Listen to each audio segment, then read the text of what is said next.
Welcome back to Cover Story Highlights, raw, unapologetic, and grounded in truth. This is where we take a deeper look at power, politics, and public trust in Jamaica. Today we are asking a tough question. What happens when friendships and public office collide? In essence, this is the heart of the controversy surrounding Health Minister Dr. Christopher Tufton. The Integrity Commission on Tuesday tabled a report in Parliament that revealed troubling irregularities in contracts issued by the Ministry of Health and Wellness. Contracts totaling more than $80 million. The beneficiary, a marketing firm owned by a personal friend of the minister.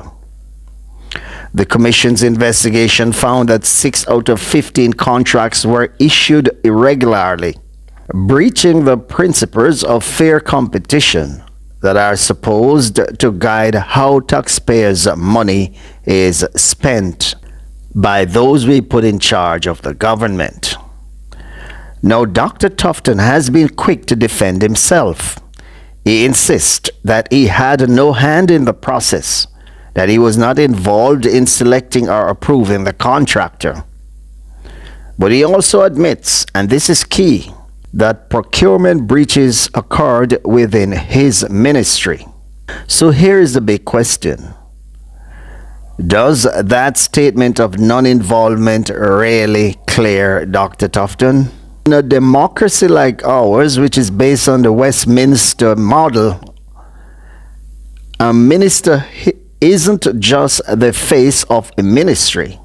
He or she is the moral compass of that ministry.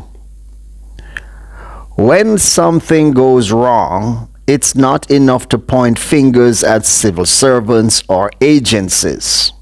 The buck stops with the minister.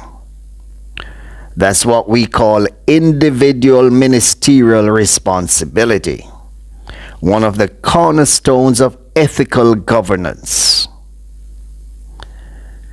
It means that a minister is ultimately accountable for everything that happens within his portfolio, his or her portfolio, whether they personally did it or not. It's a system built on trust. And once that trust is broken, the entire structure of public confidence begins to crack. Now let's talk about the conflict of interest. The head of this marketing firm isn't just any business person.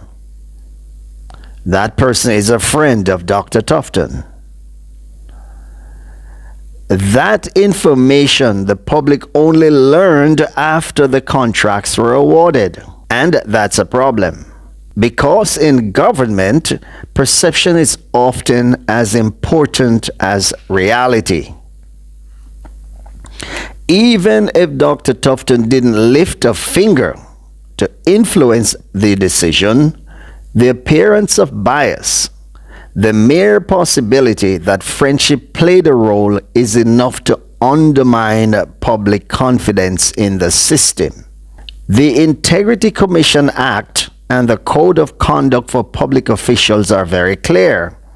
Public servants must not only avoid conflicts of interest, they must avoid even the appearance of them. And there's a quote in the Bible that I will inject here, where it says, avoid the very appearance of evil.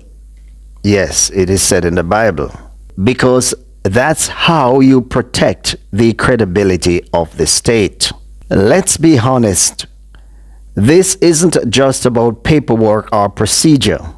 It's about ethics and judgment.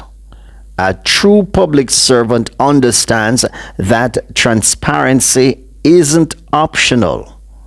It's the oxygen of democracy.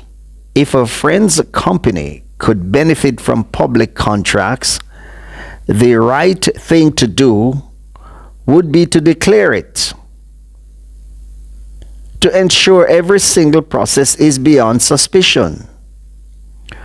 When that doesn't happen, it raises one of two possibilities. Either the minister failed to provide proper oversight, or the system under his leadership allows favoritism to strive.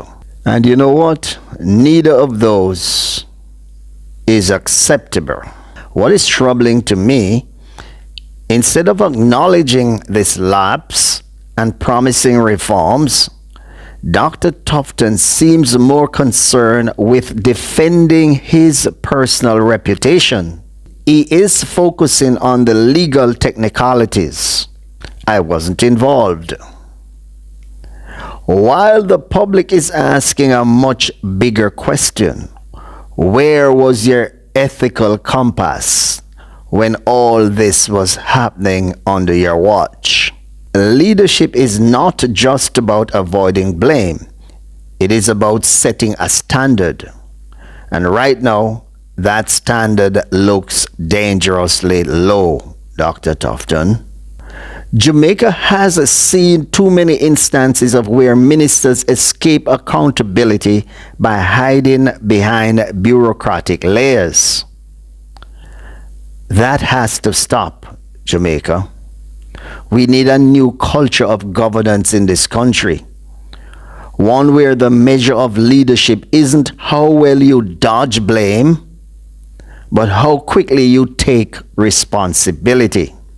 Dr. Tufton's case is a reminder that integrity in public life is not defined by what's in the law books, but by what's in the leader's conscience. And in this episode, the conscience test doesn't look good. So the question is, does Dr. Tufton's claim of non-involvement vindicate him? I will say no. Not by the standards of ethics, not by the expectations of leadership, and certainly not by the trust the Jamaican people deserve. This has been Cover Story Highlights. Join me again next time as we dive deeper into the politics, accountability, and governance in Jamaica.